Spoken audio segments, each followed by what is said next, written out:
Shalom, salam sejahtera untuk kita semua. Kita jumpa lagi dalam renungan inspirasi pada edisi hari ini. Dan judul pembahasan kita adalah belajar bijak, artinya takut akan Tuhan. Kata takut adalah kata yang jarang kita gunakan dalam penyembahan kita kepada Tuhan. Kita lebih banyak berbicara tentang kasih Allah. Kita lebih suka berbicara tentang kemurahan Allah dan bagaimana cinta Tuhan kepada kita manusia. Dan terkadang kita agak alergi untuk membahas kata takut. Karena kata takut ini sebenarnya harus dimengerti sebagai satu hormat dalam penyembahan kita kepada Tuhan.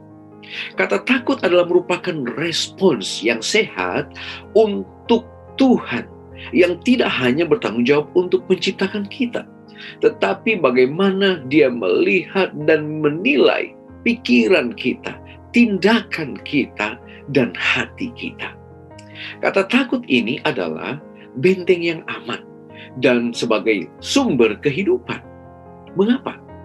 Karena dengan menghormati dan memahami Tuhan, maka Tuhan dapat menumbuhkan dan mendorong keinginan dalam diri kita untuk menaatinya.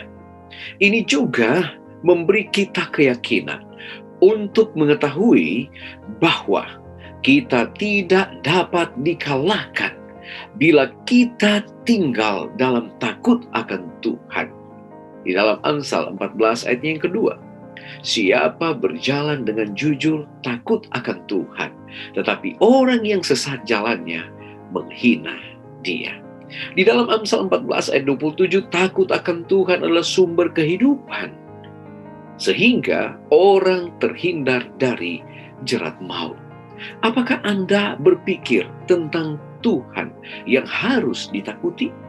Atau apakah Anda pernah merasa Anda seperti lebih cenderung memberontak melawan Tuhan daripada takut kepadanya? Ini karena sifat berdosa kita. Maka kita sering membuat sesuatu yang berlawanan dengan apa yang Tuhan perintahkan. Dan terkadang kita sering berpikir bahwa yang terbaik adalah mengikuti keinginan hati kita daripada perintah-perintah Tuhan. Keinginan dunia ini semakin diperkuat. Mengapa? Oleh karena kita hidup di dunia yang mendewakan dosa. Mengikuti kata hati kita adalah merupakan satu yang diperintahkan untuk kita lakukan dalam perjalanan kehidupan kita. Mari kita coba melihat di film-film yang ditayangkan lewat bacaan-bacaan seperti novel, majalah, komik, dan bahkan dalam lagu-lagu populer yang kita dengarkan di radio ataupun yang kita nonton di televisi. Maka kita cenderung untuk melihat kepada hal-hal yang negatif. Kita seringkali didandani dan disamarkan sebagai hal yang baik dan layak untuk dikejar. Padahal itu adalah sesuatu yang menggiring kita kepada hal-hal yang tidak takut akan Tuhan. Tetapi generasi milenial dimanapun Anda berada, firman Tuhan mengatakan kepada kita di dalam Amsal pasal 14, ada jalan yang disangka orang lurus tetapi ujungnya menuju maut. Hal ini memberikan satu pandangan kepada kita untuk lebih berhati-hati di dunia modern ini. Banyak tawaran-tawaran bagi kita untuk lebih menjauh daripada Tuhan. Gantinya kita takut akan Tuhan. Oleh karena kita tidak dapat menemukan kebenaran di dalam hati kita yang tidak dapat dipercaya. Kita harus mencari petunjuk dan kebijaksanaan kepada Tuhan. Kita harus memohon tuntunan Dia. Oleh karena sebagai manusia, kita adalah makhluk rohani yang diciptakan untuk menyembah Tuhan. Jika kita tidak menyembah Tuhan, Dia akan menyembah sesuatu yang lain, akan memiliki ilah-ilah yang lain yang cenderung dibodohi oleh keinginan daging kita. Ya, dan itulah merupakan satu bagian yang harus kita cermati. di dalam pekerjaan mungkin, di dalam penyembahan kepada agama palsu, uang, jabatan, hubungan persahabatan, atau yang lainnya yang bisa memisahkan kita dari Tuhan sebagai pencipta langit dan bumi. Mentaati Tuhan tentunya membutuhkan iman. Menaati Tuhan melibatkan kepercayaan bahwa jalannya adalah sesuatu yang lebih baik dari jalan kita. Bahkan ketika kita tidak segera mengerti mengapa, maka itu mempercayai bahwa Dia tahu apa yang terbaik bagi kita. Ini adalah satu pemahaman bahwa kita adalah makhluk yang telah jatuh ke dalam dosa, yang tidak mampu menemukan kebijaksanaan atau melakukan kebaikan di luar Dia. Mematuhi Tuhan pada akhirnya membutuhkan rasa takut akan Tuhan. Di dalam Amsal 14 ayat 26, dalam takut akan Tuhan ada ketentraman yang besar, bahkan ada perlindungan bagi anak-anaknya. Saudara-saudaraku, generasi milenial dimanapun Anda berada, saat ini kita sementara diajak untuk memandang kepada firman Tuhan dan merenungkannya. Karena itu bagaikan kita sedang menatap ke dalam cermin. Kita dapat melihat betapa berdosanya kita dibandingkan dengan setiap tuntunan Tuhan terhadap kita. Tanpa Tuhan, hati semua orang jahat dan licik.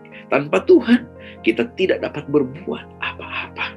Sehingga kita membutuhkan transformasi.